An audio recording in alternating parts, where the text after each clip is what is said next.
Today's episode of the Cantina is brought to you by Grow Generation.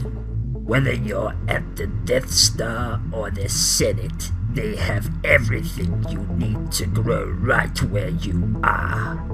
More from them later in the episode.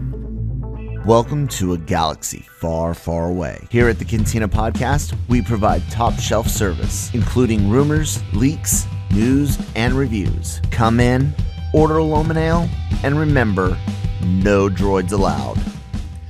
Man, given who our sponsor is, I really wish the camera had just been on. I just took a fat... No, I'm joking. Anyways, how's it going, everybody? Welcome to the Genreverse Podcast Network, brought to you by LRM Online's The Cantina. I had to think. I do so many shows. Sorry, guys. Yes, this is The Cantina. It's our Star Wars show. You've got your pilot and co-pilot Kyle and Cam, and our navigator, the stowaway that we just decided we couldn't get rid of. Right. Shockey. What's up, bud? Not too much. How you guys doing? Doing good. Doing good. Yep. Man.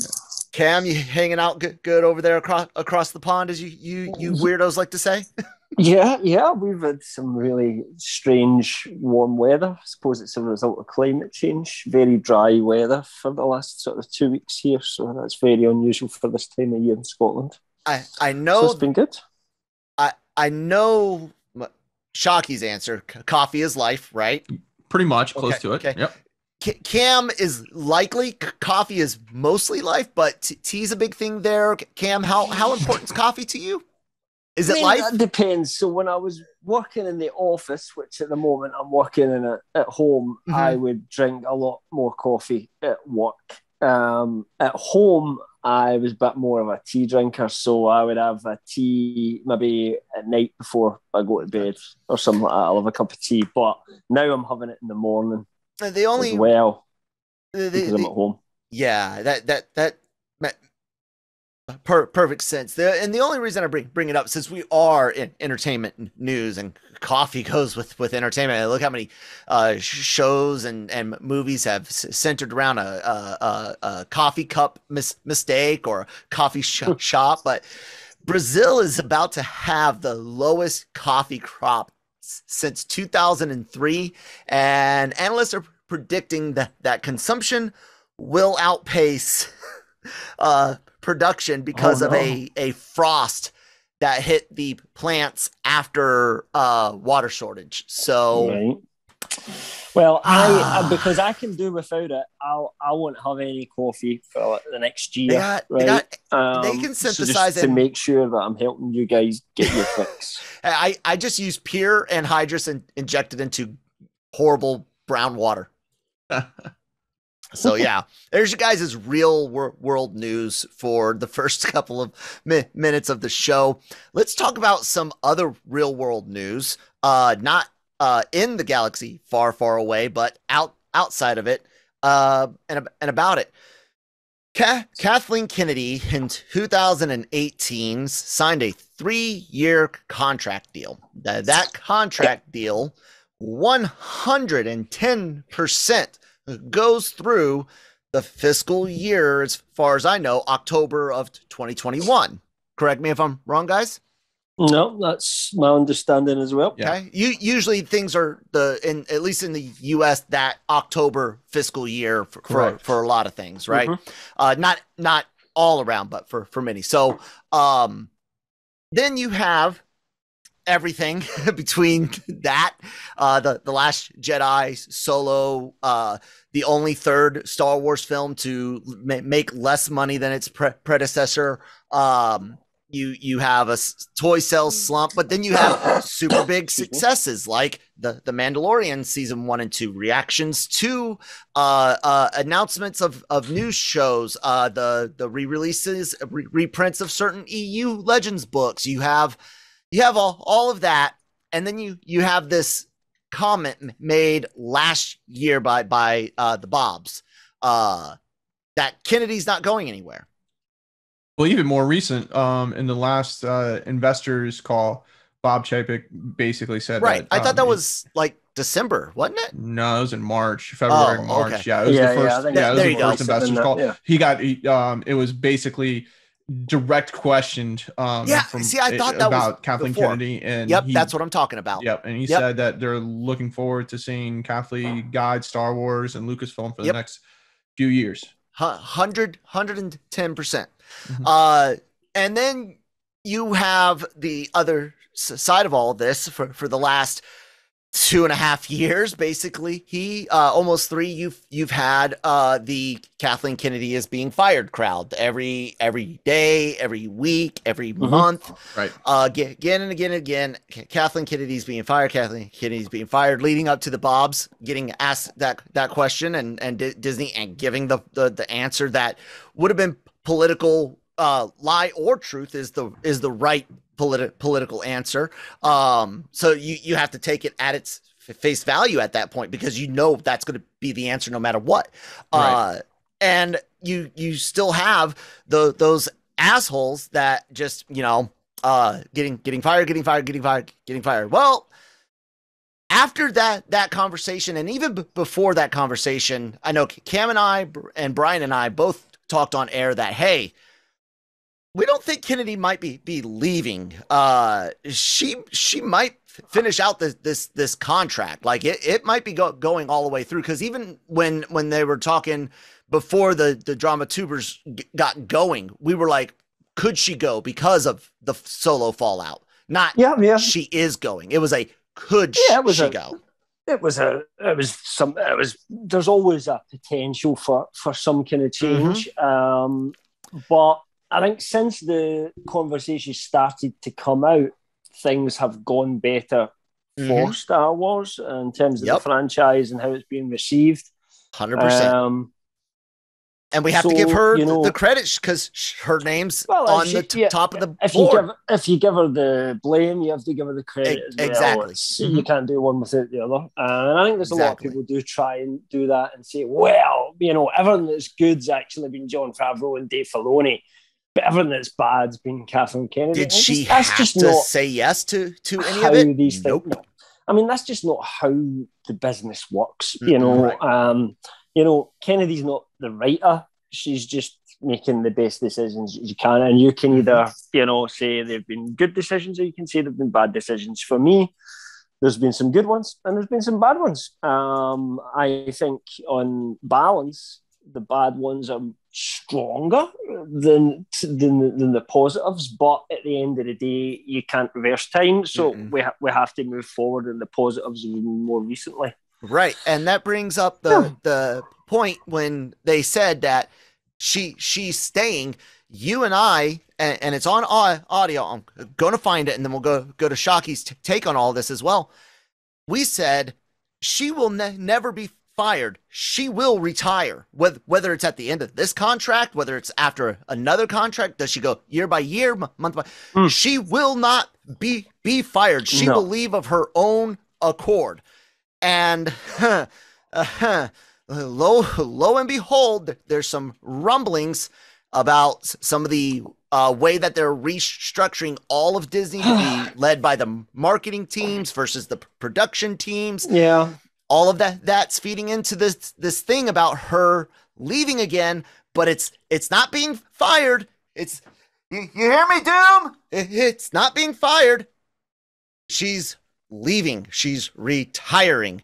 Claim victory, dance, all you want. She left of her own accord, of her own volition. If and when. There's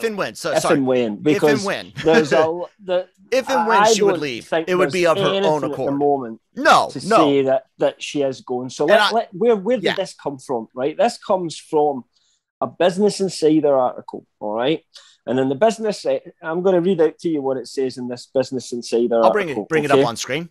You sent it to the so you chat, have to go right? through a few links to get there, because this is somebody covering somebody's take on the Business Insider story. Yeah, the original article is Business Insider.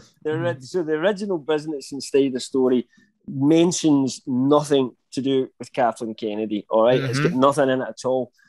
Then someone from Inside the Magic, right, which is the website that you're going to have to go through to get there, has taken this statement and said, that this could mean that Kennedy is leaving, or she's going to, they're connecting their big own dots. Restructure. Yeah. This is also a website that's covering all the, scoops and Dave Filoni's rumors taking and over drama. Is there absolutely. a civil war at Lucasfilm? So the kind of things that, that come from your Jim Cox and all that sort of stuff at the moment as well. So that's a red flag to me, right where we stand. So let's just look at exactly what they said in Business Insider. One rumour going around Disney is that Chapek plans to stop putting executives on multi-year employment contracts to get greater flexibility to hire and fire. A sign of how he may be seeking to put a bigger stamp in the company, the studio exec also predicted Chapek had planned some restructuring at the company this fall.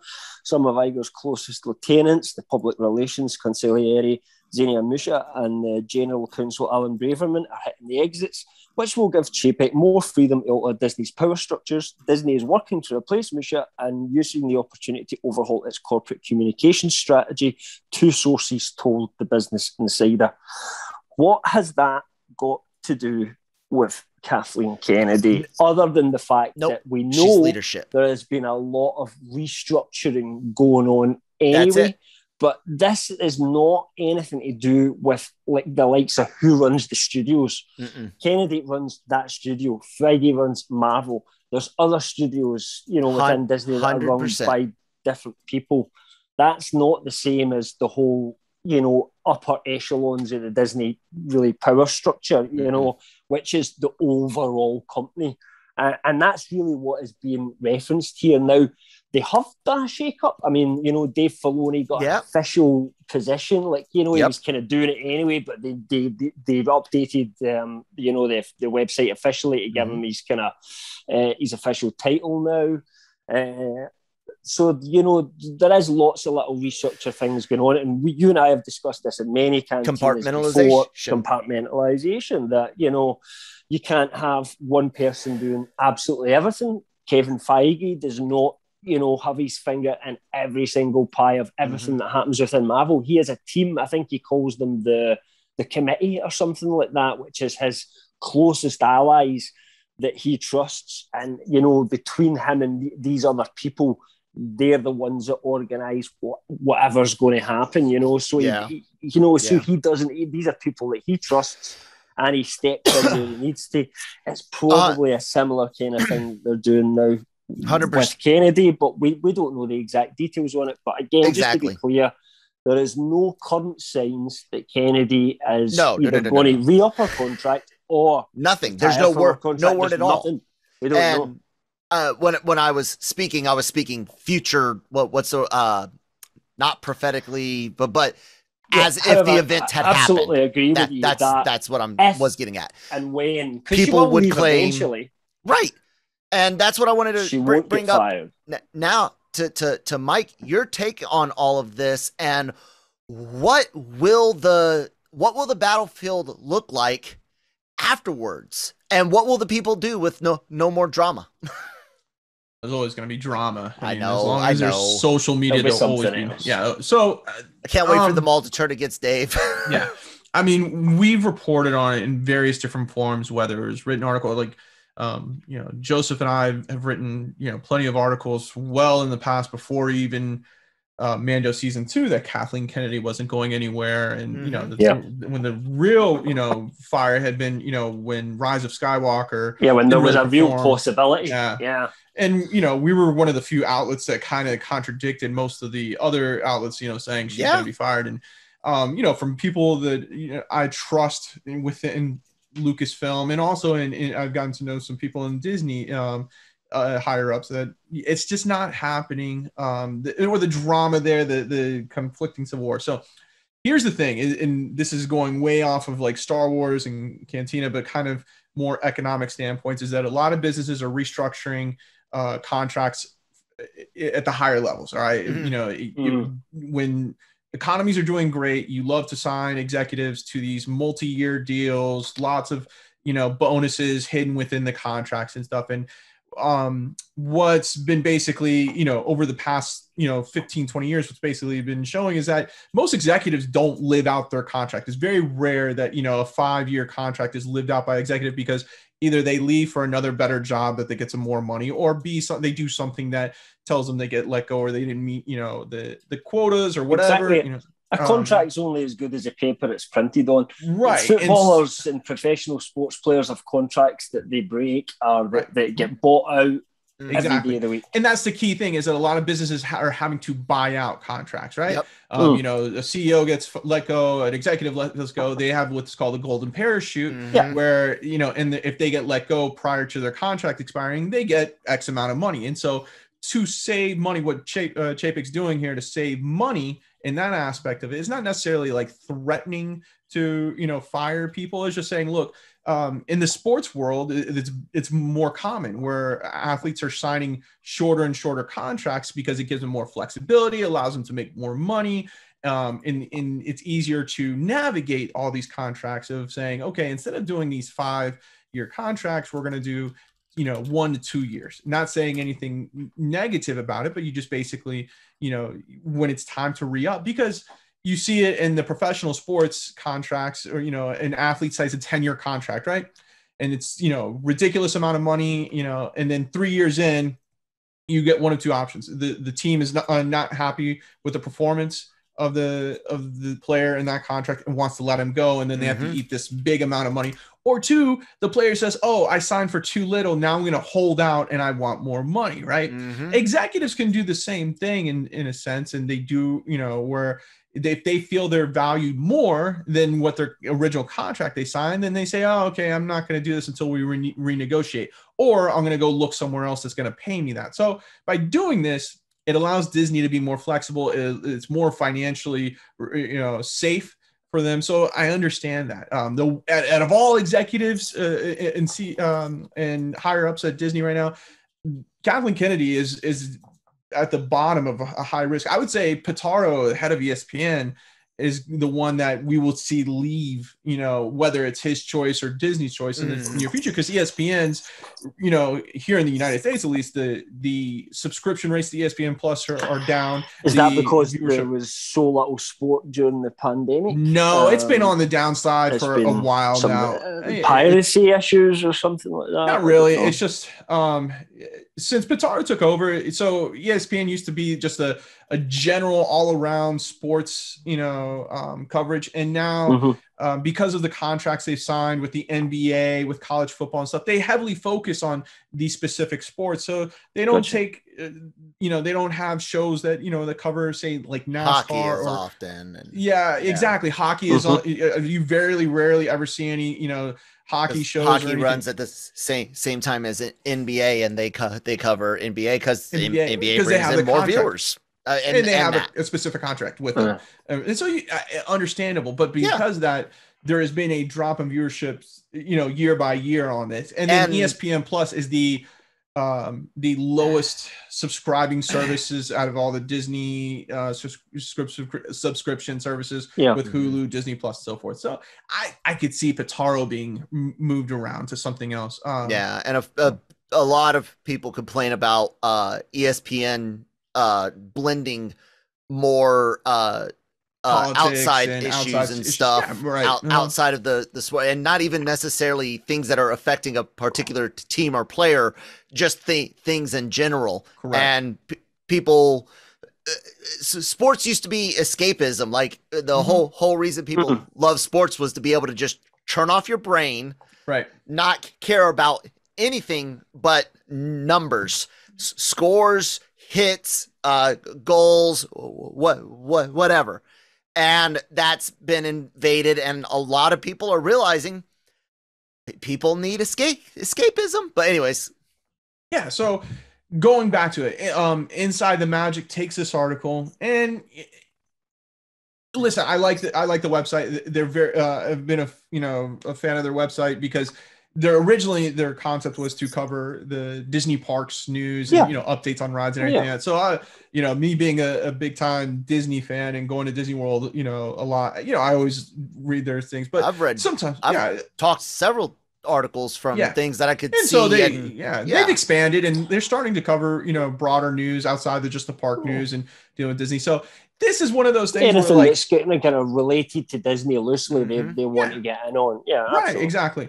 So they cover Star Wars news just like we do and everything now. So, but taking this article and trying to, could it be a possibility? Sure. There's always a possibility of anybody being fired, whatever, and stuff. But I just think that the format of the article from Business Insider was more or less saying, hey, look, Chapek's doing something different, restructuring contracts, not signing executives to long-term deals. That's more financial stability than anything else. And that's his game. Like if you pay attention to what he's been doing since he's been named tapped as CEO, you look at the Disney parks, the strategies that they're implementing now, it's a lot of cost cutting stuff. Bob Iger was all about spending money and the profits being marginal, right? As long as Disney was making profits, if it was $1, $100, he was happy either way. Bob Chapek is more traditional CEO where he wants some breathing room and he wants to expand as much profits as possible where he sees fit. And so if it means restructuring contracts, if it means that, change. But also sometimes that means just sticking with what you've got and using what you've got and making the most money out of it you can until you kind of run out of steam. And Disney's been through such an expansion period recently, Fox, Star Wars, just go back the last 10 years and look at where, Disney came from and the IPs they have now. They had no Marvel, they had no Star Wars. Do you know what I mean? They didn't have any of that Fox stuff, and look where they are now. And that's allowed them to make Disney Plus a really attractive option for subscribers, a true competitor to Netflix. As in, possibly even hurting Netflix right now. It seems. I mean, the most popular, I would say right now, in terms of how many subscribers they're getting in and how much they're staying. And maybe, the strategy business-wise at the moment is, well, that's great. We've spent all this money. Let's reap the rewards of that and just keep putting it. Because, they're still spending money because they're producing all these new shows and they cost money. It's just, don't expect them, I don't think, at the moment to get by Sony or something like that. No. That's not there at the moment, It's the world's not the right place for that. I know, I do wish that as well. You can't say the S word more than once in front of me. Don't, okay? No. One thing I wanted to say is, here's my prediction. Because of who she is, what she's done, who she knows, I don't think you could go back, watch making of videos of a dozen different things. Right now, watch the movies that made us, part 2, part whatever. There's like four new movies. Watch the Jurassic Park one. I do not think Kathleen Kennedy is a great storyteller, and I do not think she is a great manager of this big umbrella, right? I think she is a fucking phenomenal producer and a really fucking good human being for what she did for the Jurassic Park cast and crew, getting a fucking, what was a Vietnam pilot to get a private plane out to Hawaii to secure film, which is investment. Cast, super important investment. Crew, again, super important. Dude, we could say whatever people want about Star Wars. I think she's in it through, at minimum, the release of Rogue Squadron. I do. I think at my very, if you really push me and you were like, okay, dig deep for your doubt, I would say she makes it through Indy 5's debut. Yeah, I think that's where I'm looking at the moment. Anyway, I think she's at least got 1 or 2 years left, and then I think it might depend. I think if she's happy and things are going Yeah, positively. she I could see her continue just on. re-upping for many more years. She But I think she it might will go be somewhere else and do shorter-term something, contracts, Mhm. But I think we've got the next. Yeah, we have really the next sort of 3 years of Star Wars almost planned out in front of us already. Right. I'm not expecting a lot of. I think there will be some surprises, some stuff that will come out that they've wanted to keep back from us for obvious reasons, because sometimes there's just a time and a place to reveal these things. But I don't think as much as, say, Marvel's got sitting behind just waiting to come to the front. I don't think it's quite to that extent. I think we have a fair idea of where we're going. And that's because, we only have really 2 movies planned. It seems as if, we know the order at the moment in terms of Star Wars movies is, Rogue Squadron. Look at Taika Waititi's movie, and then whatever one Kevin Feige's working on that Michael Waldron's writing for him. right. And when is Indy 5? That's taken us quite a few years away. Well, I don't know what the release date of that is. I mean, it's filming, as you know, right now. Right. I'm guessing next year. You're not talking a massive amount of digital effects, so I'm guessing maybe 2022. Yeah, that's what I'm saying. So, you got to be looking at sometime, like I said, between Indy and Rogue Squadron, and Rogue Squadron's December of 22, right? Yep. Right, As of right now, yeah. Or no, December Yep. 2023. 23. Okay, so between Indy and Rogue Squadron, that is her. If I want to leave, that is me saying that is her most likely exit point, unless just somehow the whole floor drops out, but before then. But that's there's nothing almost to make impossible. It drop out, really. Exactly. It's almost you'd have to be bookable before they stink to high heaven. Yeah, exactly. Then Mando season 3's crap, and so on and so forth. And just like, what's the chances of that? Exactly. And just like you said, Shockey, she could say, I want to stick around and carry on for even more. I think it's honestly her choice. The relationship that she has with the people in Lucasfilm and within Disney executives, it's ultimately her choice when she wants to leave. Now, there's rumors out there saying that she's being offered, the same roles at other studios, and maybe she's just kind of tired of the Star Wars universe and wants to go do something else, and that's a 100% possibility. They're saying, hey, I'm done with the Star Wars realm. I've done what I can do to it, and maybe onto another challenge, which more power to her. I think she deserves all that.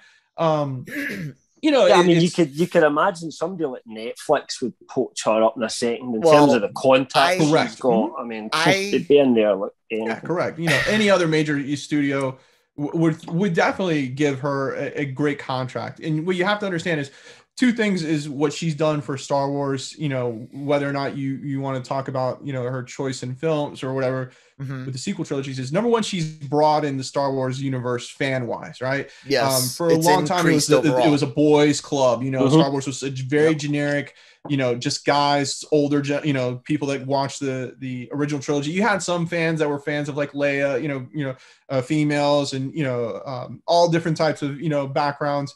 Very minimal. But now Star Wars is very open and very, fan friendly to anyone and everyone. It's become a very diverse, population there. And the number 2 is kind of going back to what you're saying about Disney Plus. Disney was one of the only companies to rebound during the pandemic. You look at the trades, you look at the stocks and everything. Everyone in March crashed. The stock market crashed. What was it? Like, I think March 16th or something like that, going there. Disney was able to rebound, not just at where they were pre-pandemic, but above. And one of the very few companies, Amazon did well and stuff, but you're talking about entertainment industry where studios were basically struggling to come out with content, because they were all theatrical releases or, productions had shut down. Disney was able to do it because of the Mandalorian, because of everything that they have. Yeah, because they pushed through and they pushed everything to Disney in Plus. The push for Disney Plus. And Disney Plus became our entertainment hub during the pandemic. I can't tell you how many hours it's been on my TV. And the thing is, Disney Plus is one of those things that I wouldn't put on when I'm just looking for something to watch. I know when everything's coming up that I want to watch on it, and I go on and I watch it. It's one of those kind of things. Yeah, it's a very smart move that Chapek transitioned to streaming. Where Bob Iger was very hesitant to make Disney Plus the forefront of the company. Chapek said, "No, we're going to go follow the Netflix, business strategy," and it's working, right? And so, because with what they have, the secret they have is the IPs they own, and this is what Netflix is having to play catch up with, and why they're actually spending so much money, because they need to get IPs of their own. They need to get these things that will bring subscribers. Well, they want to be more original. Yeah. Amazon's spending an absolute fortune on it. Look at the money they've spent on Lord of the Rings, The Witcher, Wheel of Time. They've went heavy into the biggest fantasy market, because fantasy's the next big thing. Netflix is playing catch up, and they've bought some fantasy properties as well, for example, but not quite as strong names, if you like. And it's all about just trying to get as many IPs as you can into as little services as they possibly can. And Disney are just way ahead in terms of just having their own content at the moment. They were able to rebound in the pandemic faster and better than any other studio out there, and it was because of that. Remember, their parks were closed for the longest time. Only the Disney World in Orlando was able to open in July, but Disneyland was shut down.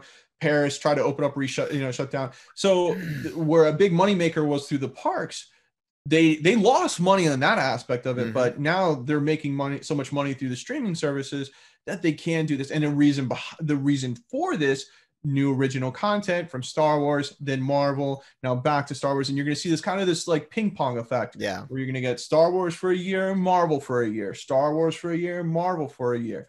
And then eventually it could end up, you just get them, running concurrently. I think exactly. It's month mid-month cycle type thing. Yeah, Kathleen. Oh, sorry, but just last thing is that Kathleen Kennedy brings in Patty Jenkins to direct. A female director to direct Rogue Squadron. Leslie Headland, who's going to be directing The Acolyte, and Taika Waititi, who's from New Zealand. So it's what Kathleen Kennedy's been able to do for Star Wars is make it more broader, make it more accessible for general fans out there. And so while you may not like, say, the Bad Batch, there's a group out there that likes that. Now, there's a group that may not, there's some people that don't like the High Republic, but there's a group that does. And so what she's been able to do overall is expand it out. Now, where I will critique her on is her marketing or whoever's in marketing in Lucasfilm. Horrible compared to Marvel. Yes, but 100%. Speaking of marketing, great segue there, Shockey. I love the setup. I think this is me today. Maybe. Let's see. Grow Generation, where the pros go to grow. Grow Generation offers the best deals and discounts on the best grow products on the market. Grow Generation serves customers across the nation and carries a wide inventory of renowned cultivation brands. Go to www.growgeneration.com, where the pros go to grow. Yes, thank you guys so much for sponsoring the show. We really do appreciate it.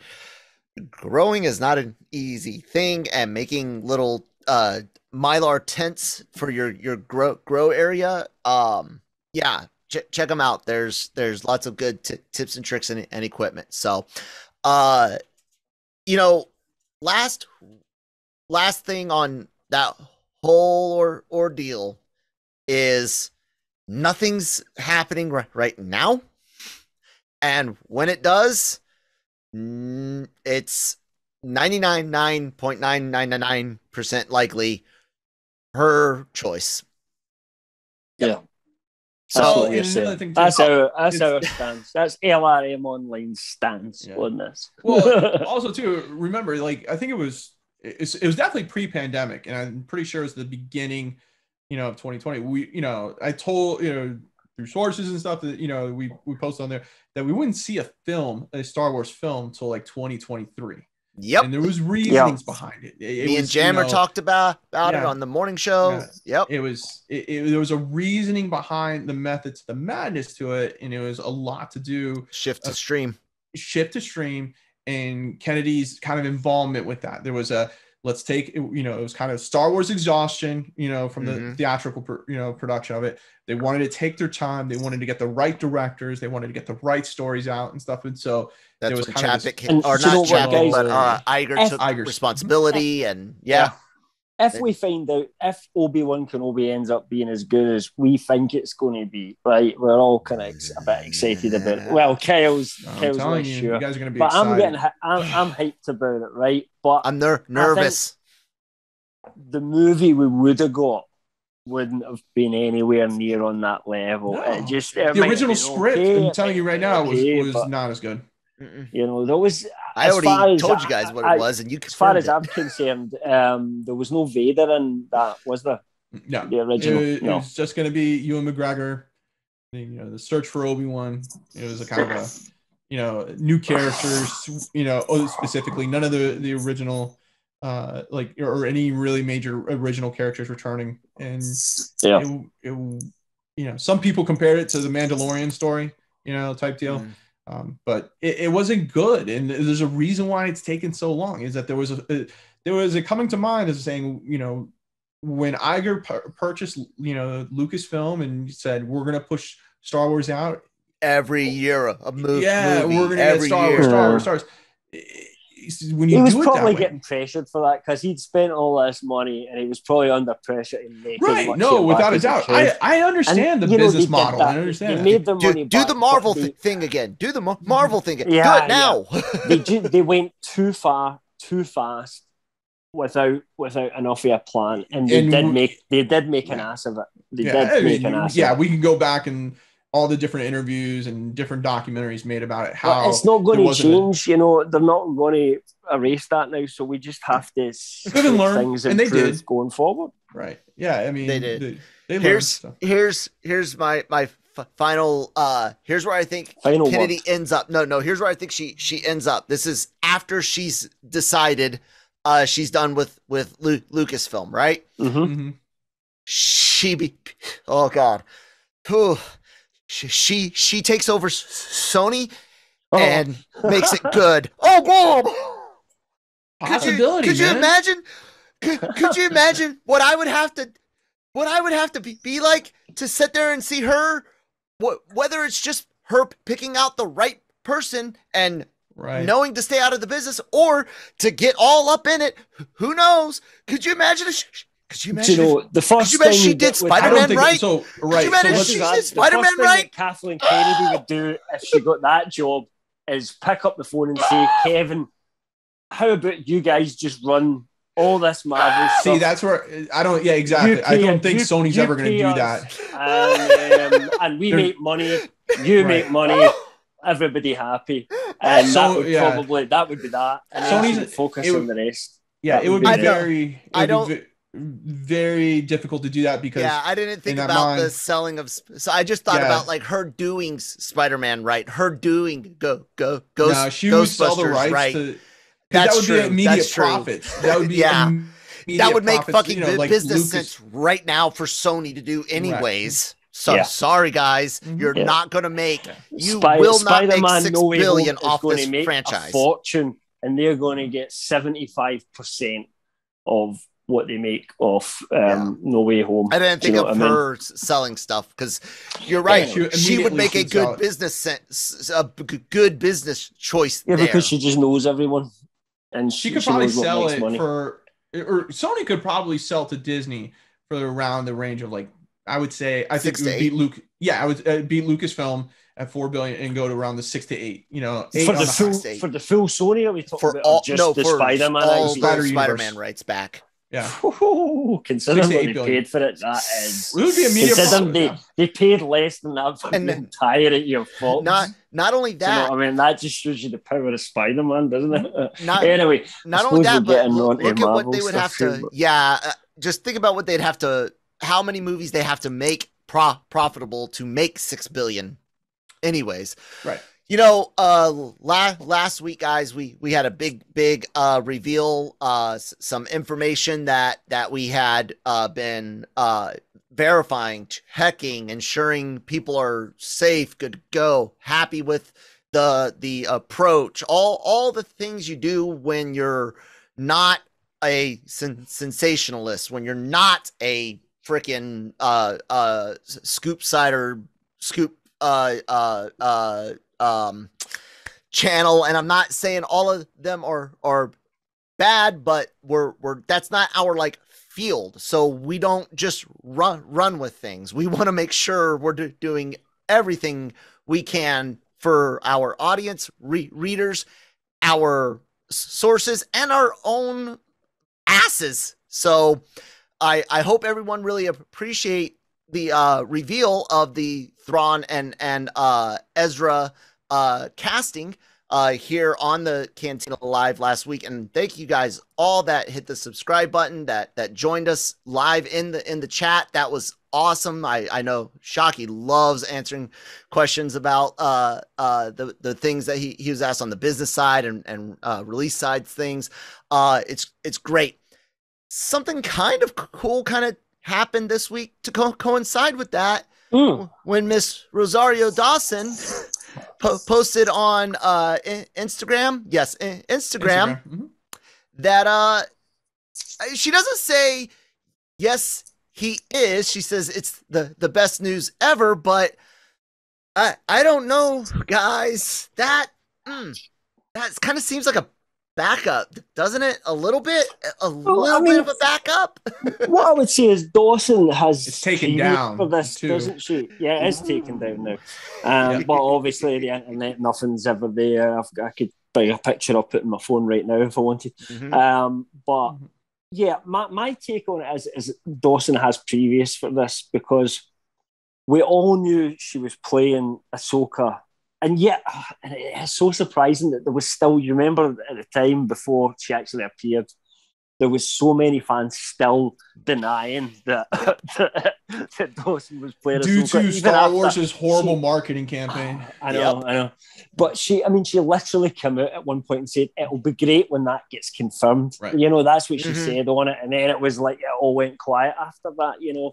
So she's not very good at this kind of thing anyway. So I would say, I'm guessing that she would know more than any of us would, and if they are in it, she would already know about it. I'm sure it's like, they haven't told me any of the casting for this show that stars the character that I'm playing.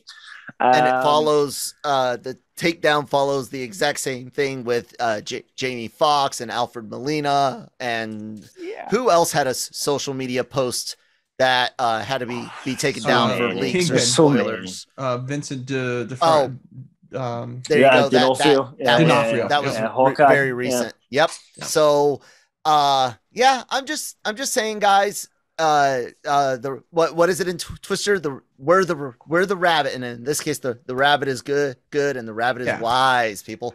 And to give credit, I mean, you know, like I know some people were mentioning it on social media. KRT. Give credit. KRT, you know, they were the first ones to come out with, you know, the talks and negotiations with both, you know, Lars and Meta were taking place and everything. Did they have Lars as well? They're the ones I knew they had when they broke it. Heard about, so when they broke the story, it was when negotiations were taking place, and Lars's contract has been signed for a while. Mena's was more recent due to a couple things that don't even want to share. It has nothing to do with it. But when Hayden Christensen, you know, when we broke the news on Hayden Christensen being, you know, coming back as Vader, is the contract had been signed. I was like 100% confident with it and everything. And so we first said when he was in talks, actually, and then we we said with talks and everything when he had signed. And then, once we knew. So this was more. So this was instead of us like confirmation. As you said, that's what you titled it. It's confirmation. I always want to give. That's where, you know, words there's a lot of people matter. going to say, well, we can't confirm anything. I get that. We're just saying from our point, 100%. We're saying we're 100% confident about it. That's all. Right. So so I want to give credit to the guys at KRT, to the original break of the original gangsters talks. Of it, you know, and we just happened to confirm that not only do those talks go through, but those talks are.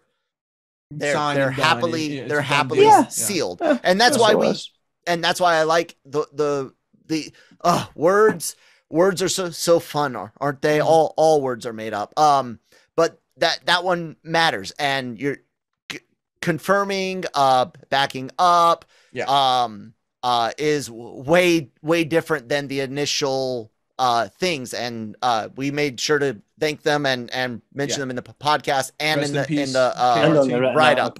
So yeah, absolutely. But it's been a fun ride. I've loved seeing all of the new comments, people on the site, subscribers. Thank you guys so much. If you haven't subscribed to our YouTube channel, or if the podcast app that you might be listening to us on, please do so at this time and help us grow to reach more people with good, reliable Star Wars news and discussions. We've had a good run, guys, through this Star Wars stuff. It doesn't necessarily mean it'll last forever, but we will always be here talking about the latest and greatest. It might not always be the greatest, but the latest news in Star Wars. The latest, definitely. Definitely. The latest, definitely. 100%. Sam Hargrave directing Book of Boba Fett also came out this week. That's right. Yeah, I forgot about that. Yep. This came from the Ronin, and he's known most recently for a high impact action movie from Netflix. It had Chris Hemsworth, Extraction. What do you guys think about this? He was also a second unit director on The Mandalorian season 2. Okay. Nice. So he's already worked on The Mandalorian, so he's been doing a lot of the stunt stuff, a lot of the action scenes, obviously that sort of thing. So he had a lot of influence with, and it makes sense because it was the episode. Is it Robert Rodriguez? Rodriguez. The Robert Rodriguez episode where it was high action, the stormtroopers coming off and everything like that. So it makes a lot of sense. Rodriguez is one of the producers on the entire Book of Boba Fett. Right. So just makes they sense. have a relationship. It's a step up for him. I think it's cool. So that's a good sign. There's going to be a lot of action in this, or at least in the episode or episodes. At least in his episode, that he directed, and we're going to see some action in there, which is good. I like that. So yeah, I don't know for certain. Did Favreau? I know Filoni directed a Mando episode or two, right? Did Favreau ever direct an episode? Yeah, he directed one. Okay. And he's directing one on Book of Boba Fett as well, as far as I've heard. So it's Filoni, Favreau, Robert Rodriguez himself, Bryce Dallas Howard. These are all the people that Tamura Morrison actually mentioned himself as being directors. So they must be right, or else he didn't know who was sitting behind the chair one day when he was filming. And then the only one that we kind of have had rumoured, if you like, is this one, Sam Hargrave. So, there could be more, but we don't know how many episodes are left. We don't know how did Filoni direct 1, 2, Favreau 1, 2, Rodriguez 1, 2, 3, 4. Right. Right. Yeah. All of that's in the wind. So and that was going to be my thoughts. It were like, the episode count.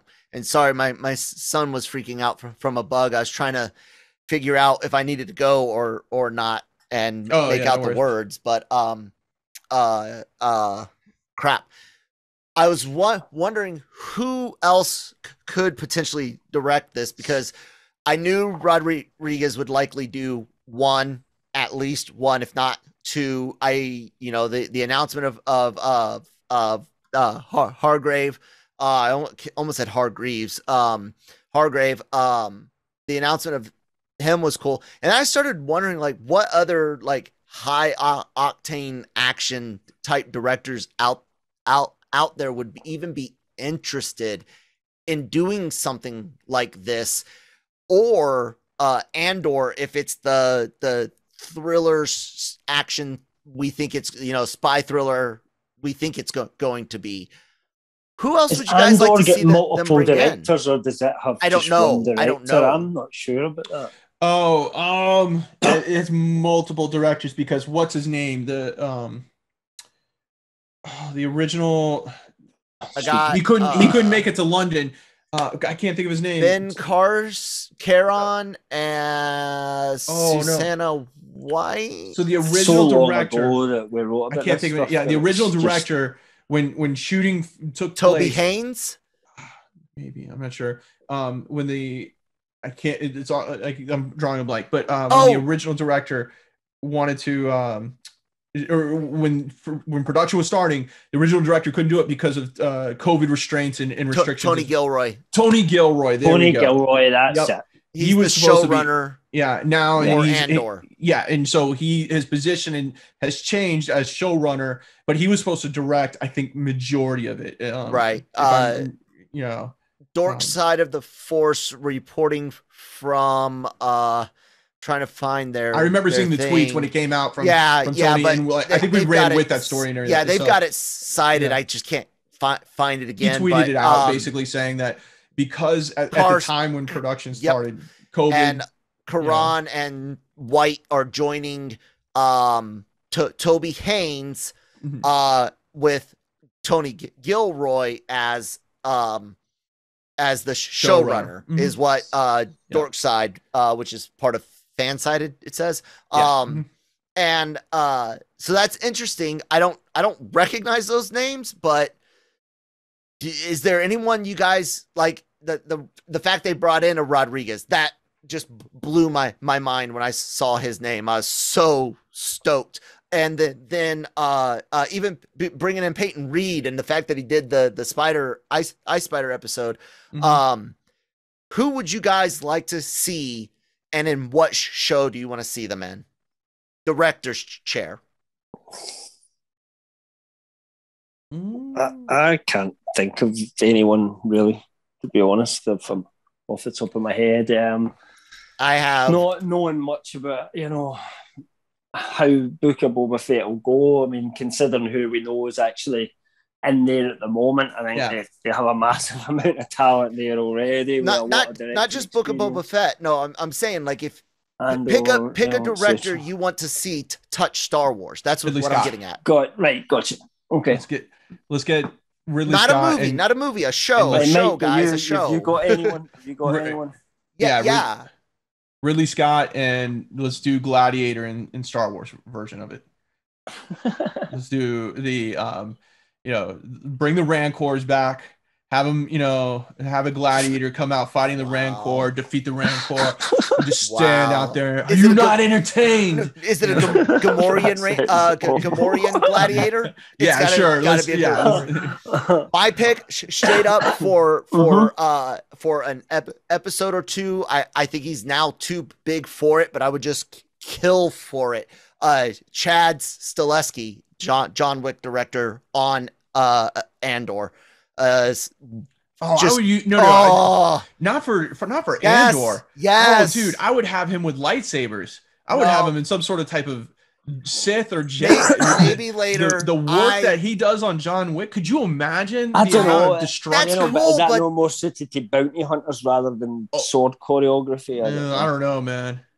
He did good with the melee weapons. Don't get me wrong, but it's the chases, it's the gun fu, dude. The gun with imagine blaster fu, dude. You could have Keanu Reeves come in as Revan. And oh my gosh, stop your fanboy shit. Yeah, listen, that to me, you would get a lot of people excited for that. Woo! Those two together and make it the Revan story. No, don't get me wrong. He would do awesome with that. But like I said, Cam, back me up on this. Blaster Fu, dude. Come on now. Yeah, I mean, I could see it. I like the John Wick films, but I'm not like absolutely as into them as some people are, so I think the stories need a little bit more work sometimes from those films than just the action. But and did you like Smoking Aces? Star Wars? Smoking Aces is good. I like it, but it's not as good as Cam's fired. Congratulations, Shockey. You're now the co-pilot. Robert Downey Jr. It's all right. I mean, I like it, but I think Robert Downey Jr. said it was his favorite or like his best work. He did. Nice. Yeah. I don't know. I would say Matthew Vaughn. Yes. always thought he made the best X-Men film. I think he's done a lot of good films. I'm not really that into the Kingsman movies. I'm not that into Kingsman. The action scenes are great. But, great. Yeah, he makes good movies. And I'd give him a TV show or a film. Cool. Maybe Peter Berg. He's good with that. Yeah, he's good with he does a lot of the what's his name? Mark Wahlberg films. Oh, okay. Yeah. So if you want something like big budget, yeah. I could see that. Mile 22, Patriots Day, Lone Survivor, and all that. Lone Survivor was that's intense. Yeah. He's always good with those blockbuster type movies. And what show did you say? He did Friday Night Lights, I think. No, what Star Wars show would you want him? If probably Book of Boba Fett, if anything. Cool. Yeah. I guess that'll do it. That was a great conversation to wrap up the week, guys. And since it's Friday, I get to sort of take a break as the only thing we got left up for this week will be the Anime Versal Reviews podcast, because the Daily Cup of Genre is already out by the time you guys are listening to this. And you guys can catch those podcasts as well as Breaking Geek Radio, the podcast, which will be out on Friday today as you're listening to this, hopefully. And the best way to make sure you guys catch those podcasts, hit us up, Spotify, Google, Apple, anywhere you get your podcast. It's 100% free. And we also put those up on our YouTube channel. LRM Online's YouTube channel has all of the Genreverse Podcast Network's podcasts on it. A lot of them in video format, like this one, when someone's not slowing down our internet connection.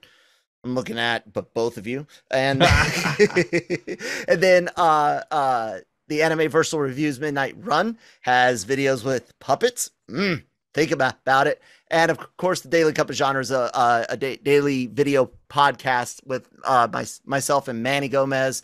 And it's a lot of fun, and we cover everything.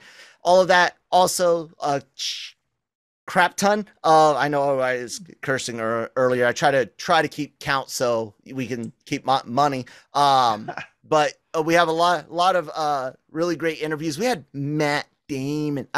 We like Matt Damon. I'm only saying it because it's a meme from Team America, and half our audience probably hasn't seen that movie. But yeah, we had Matt Damon on for Stillwater. We had was it Michael Douglas on a few months ago, I think. And then we had no, not Michael Douglas, Martin Sheen. So sorry about that, guys. Yeah, sorry about that. Anyways, point is we got a lot of really great interviews going on, and of course LRMonline.com every day, all your entertainment news, your needs, your opinions to fight with, agree with, help arm yourself against others with. It's all right there for you. Shockey, what do you got going on? And plug thyself. Wait, don't do that on film. Well, we're very close to getting 4,500 subscribers on YouTube. We're only 4 away. We're at 4,496. So if you have not subscribed to the channel, please do so. It'd be awesome to get to that benchmark. We're trying to strive to, keep the site growing, and all our outlets, part of our outlets growing. So we got that. I'll be, I'm picking back up with the Geeky Chocks podcast. We started off with covering Ted Lasso, and we're going to, we did episode 1. I will do episode 2 tomorrow. So look for that. And you can find me on Twitter at LRM_Shockey. If there's anything Star Wars related you want to, have a question about, I'll do my best to answer it. Something that you want, a rumor or something that checked out, I'll do, see what I can find out about it. But yeah, and so just keep coming back and subscribing and all that fun stuff we got going on.